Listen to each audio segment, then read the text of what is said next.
Governments are making it harder and harder for you to ghost your wealth.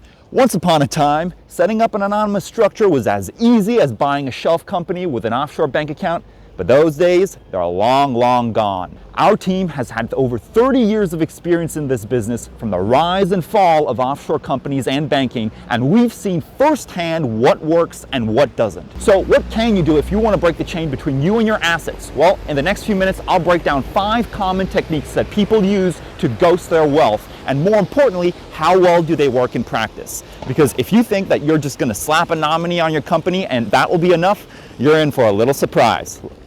So let's start with the first factor, which is the number of layers. Because if you're using just one company, the problem today is that all countries collect ownership information.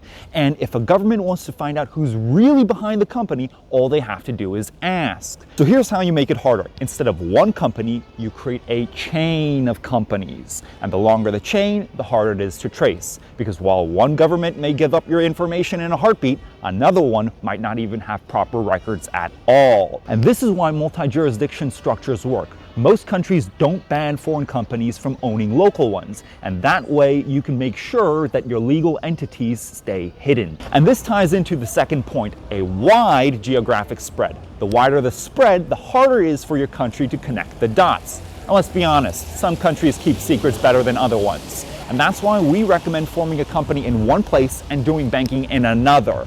If one jurisdiction cracks, the other one still holds. And some good privacy jurisdictions include Belize, the Cook Islands, and the island of Nevis. Tip number 3, the use of nominees. Because whether or not you use multiple company layers or privacy jurisdictions, if your name appears anywhere in the paperwork, it still can be found. Nominees, whether professional or informal, are the legal face of the company. They make it seem like someone else is in charge while the real owner stays hidden in the background. And this isn't some under-the-table loophole.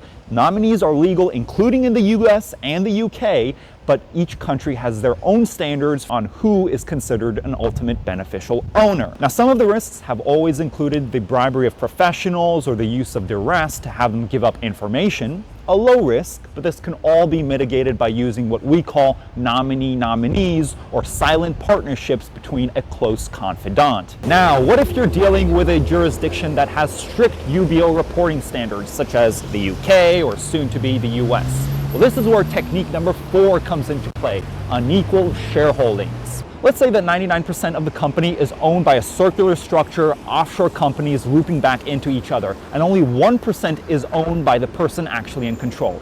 Well, that 1% may look insignificant on paper, but if the voting rights are structured correctly, it can own and control everything. Now, is this technique as effective as the previous ones I mentioned? No.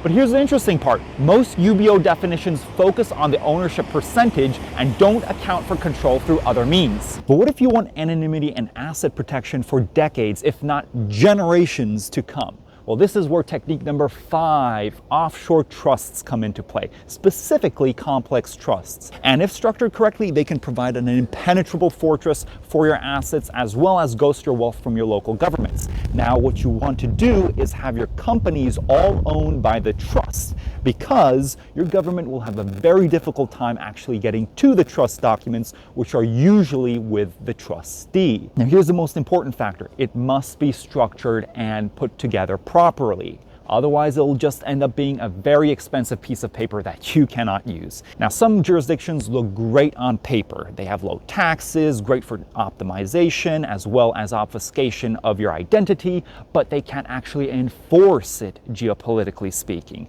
And if you have a place that can't actually help you protect your assets or anonymize you when it matters most, this is what we call paper trusts. They're not really good for anything. Now, this entire video was filmed in the beautiful Roman city of Nîmes. And the reason I used all of these old architectural structures is to make a point that you want to build something that is long-term and robust. A lot of YouTubers, they make videos about the next offshore destination or the loophole that you can use, but loopholes come and go. You want to build something that is long-term and permanent.